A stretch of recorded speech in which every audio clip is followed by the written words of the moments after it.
નમસ્કાર, breaking news સાથે હું છું કિરણ. નજીક કરી મહત્વના સમાચાર પર તો દેવભૂમિ દ્વારકા જિલ્લામાં ખેડૂતો મુખ્યત્વે પોતાના ખેતર કે વાડીમાં મગફળી અને કપાસનું વાવેતર કરતા હોય છે. જિલ્લાના મોટાભાગના ધરતીપુત્રો પિયતના સાધન માટે વરસાદી પાણી ઉપર નિર્ભર રહે છે. ત્યારે જામ ખંભાળિયા પંથકમાં ખેતી માટે વાવણી લાયક વરસાદ વરસી જતા ધરતીપુત્રોમાં ખુશીનો માહોલ છવાયો હતો. વરસાદ દિવસના વિરામ બાદ વરાપ નીકળતા જામ ખંભાળિયા રામનગર વિસ્તારમાં ધરતીપુત્રોએ પાણી કરવાના શ્રી ગણેશ કરી વાવણીનું કામ હાથ ધર્યું છે.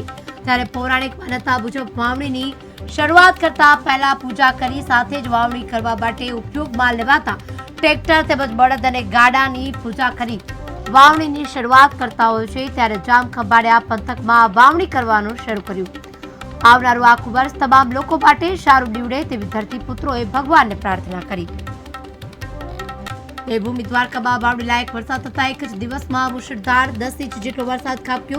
ધરતીપુત્રોએ વિધિવત રીતે વાવણીના કર્યા શ્રી ગણેશ. વરસાદથી ખેડૂતોમાં ખુશખુશાલ થતા વાવણી લાયક વરસાદ થતા ધરતીપુત્રોમાં ખુશી છવાઈ છે. મહત્વનું છે કે વાવણી લાયક વરસાદ થતા હવે ખેડૂતો પણ ખુશખુશાલ થયા છે.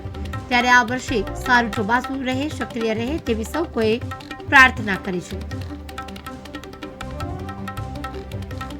દેવભૂમિ દ્વારકામાં વાવણી લાયક વરસાદ થતા ખેડૂતો ખુશખુશાલ થયા છે. દેવભૂમિ દ્વારકા જિલ્લામાં ખેડૂતો મુખ્યત્વે પોતાના ખેતર કે વાડીમાં મગફળી અને કપાસનું વાવેતર કરતા હોય છે. જિલ્લાના મોટા ભાગના ધરતીપુત્રો પિયતના સાધનો માટે વરસાદ પાણી પર નિર્ભર છે. ત્યારે જામ ખંભાળિયા પંથકમાં ખેતી માટે વાવણી વરસાદ થતા ધરતીપુત્રો ખુશખુશાલ થયા છે. વરસાદના 2 દિવસના વિરામ બાદ વરાપ નીકળતા જામ ખંભાળિયા રામનગર વિસ્તારમાં ધરતીપુત્રોએ વાવણી લાયક વરસાદ કર્યો. ખંભાળિયા તાલુકામાં રામનગર ગામમાં વરસાદ સારો એવો થયો છે આજુબાજુના ગામડામાં, અને 2 દિવસથી આ વરાપ નીકળતા અમને વાવણી લાયક વરસાદ થતાં અમે વાવણી ચાલુ કરેલ છે. અને બીજા નંબરમાં કે અમે જૂની પરંપરા, અમારા બાપ દાદાના પરંપરા જાળવેલી છે બળદથી જ વાવણી કરવાની એવી, તે અમે આજથી વાવણીના શ્રી ગણેશ કર્યા છે. અને વાવણી લાયક વરસાદ થતાં અમે ખૂબ આનંદમાં છીએ.